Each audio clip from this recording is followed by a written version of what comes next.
It doesn't look like much, but this shed is an escape. You're really limited just by your imagination, what you can think of. It's a place where Zach Dudek can create. Did Bob Ross really know what he was going to paint all the time? He just kind of decided to throw happy trees everywhere. But Zach's medium is a little hotter. It's a coil spring out of a truck. So that's where we're at so far with it. He gives old metal new life. And right now I'm just kind of working on the tip. A second chance is something Zach knows well. I joined the National Guard in 2007. In 2009, his unit was called up for a tour in Afghanistan. He served with the 114th Transportation Company. So we were running supplies from basically base to base. He spent most of his time driving, where the greatest risk is IEDs. He lost a friend to one. Spent 10 months over there just waiting for stuff to blow up.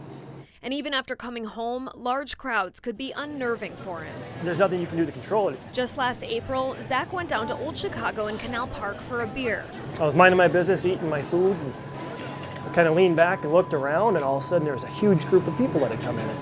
In Afghanistan, large crowds could be unpredictable, so it sent him into a panic attack. I had some stressful things happening in my personal life and recently too, so it was kind of like everything just kind of fell down all at once. He paid, went outside, and sat in his truck with his dog Keto. He was desperate. And I just wanted that feeling to stop. He had experienced moments of depression like this before, so he knew what usually grounded him and kept him alive. Usually my kids, I think about what it would do to them. And that could stop, that'll kind of snap you back into reality. But even that night wasn't working. He needed someone who really understood, so he messaged Mike Waldron. Mike founded 23rd Veteran, a program designed to support vets and help them make connections. In this case, Zach was at the end of his rope, ready to end it all. He was just deciding where. Yet despite the chaos in his head, Mike got through, and Zach went to his place instead. First thing I did when I walked in, I gave him my gun. And by that time, I was coming back to reality. I knew that things were really bad just a few minutes ago. But he couldn't explain why he made that choice. It was a decision it could have went each way. If he hadn't gone to Mike's, Zach knows where he would be. Probably in the ground somewhere. Yeah.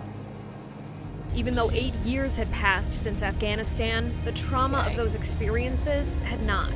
It doesn't get easier with time, it actually gets worse. He knew he finally had to address the pain. The St. Cloud VA hospital offered the chance to do that, and Zach spent 2 months there. While he was focused on his mental health, Mike created a new program for 23rd Veteran based on Zach's favorite hobby, bladesmithing. The main purpose of the program is to keep veterans from isolation after their service. When Zach was back home, he came on board to help out. You can talk to people all day long on the phone or on the internet, on Facebook. But for me, it's actually getting out and doing something like this. He wants to see the program grow, so he's helping with a fundraiser for the next group of bladesmithing vets and to get some new equipment. Zach knows it's therapeutic working around a forge with other vets. I let everybody else do the work. I talk to them, I probably grab my stuff out of the forge every third or fourth time they are. Just because that's not my focus. It's being around the people and working with them what I like.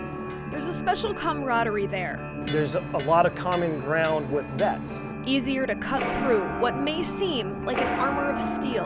Once you've been through something like that and you come out of it, you want to make sure you're doing what you can for other people too. And allow the forge to restore. With photojournalist Clayton Zervis, Bailey Warfield for WDIO News.